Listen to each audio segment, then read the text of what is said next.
Petrol, diesel এবং রান্নার গ্যাসের লাগামহীন মূল্যবৃদ্ধি এবং পুনর্বাসন ছাড়া হকার উচ্ছেদের বিরুদ্ধে মহেশতলায় সরব হলো বামেরা।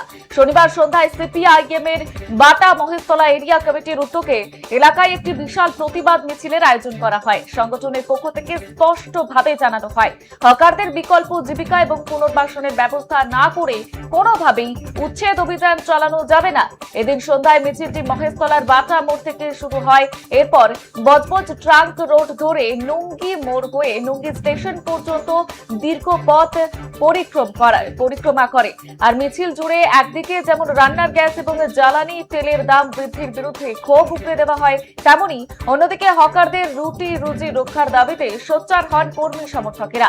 মিছিলে বামপন্থী মহিলা এবং পুরুষ কর্মীদের উপস্থিতি ছিল চোখে পড়ার মতো।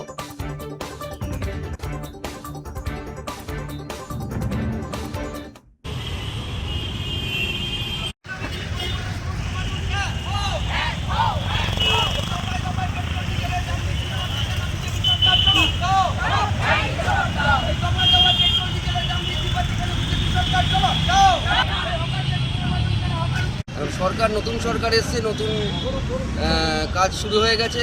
মানুষের উপরে ক্ষোভ নামিয়ে আনা, পেট্রোল ডিজেলের মূল্যবৃদ্ধি, এই নিয়ে 3-4 বার পেট্রোল ডিজেলের মূল্যবৃদ্ধি বেড়ে যাচ্ছে। আমরা বলেছিলাম, এই যে সব বলছিল ডবল ইঞ্জিন সরকার, আর ডবল ইঞ্জিন সরকারের রূপ আমরা বলেছিলাম। পশ্চিমবাংলা তৃণমূল কংগ্রেস যে রাজত্ব কায়েম করেছে, মানুষের উপরে যে হিংসাত্মক রাজত্ব কায়েম করেছে, তৃণমূল সরেছে, বিজেপি এসছে, সেই পথটা অনুসরণ করছে। তার ফলস্বরূপ জিনিসপত্রের দাম, মূল্যবৃদ্ধি, পেট্রোল ডিজেলের মূল্যবৃদ্ধি, তার প্রতিবাদে হচ্ছে। আমরা রাস্তায় নেমেছি আজকে। এই মিছিল কোথা থেকে কত দূর? এই মিছিল বাটামোড় থেকে নুঙ্গি স্টেশন অবধি আমাদের এই মিছিল যাবে। রীতি আর কি, শুরু যখন করেছিল প্রধানমন্ত্রী ছবি দেখিয়ে বলেছিল এই ফর্ম ফিল আপ করলেই অন্নপূর্ণা ভাণ্ডার হয়ে যাবে। এখন 12 কথার ফর্ম মানুষ দৌড়াচ্ছে।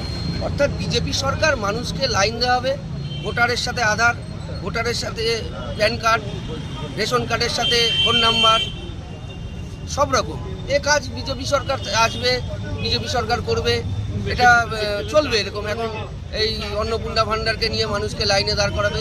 যা বলেছে আর যা করছে তার সাথে জমিন আসমান ডিফারেন্স। এখন এই দুই রাজনৈতিক দল এরা এক ধরনের এই রাজনীতি করে এসেছে।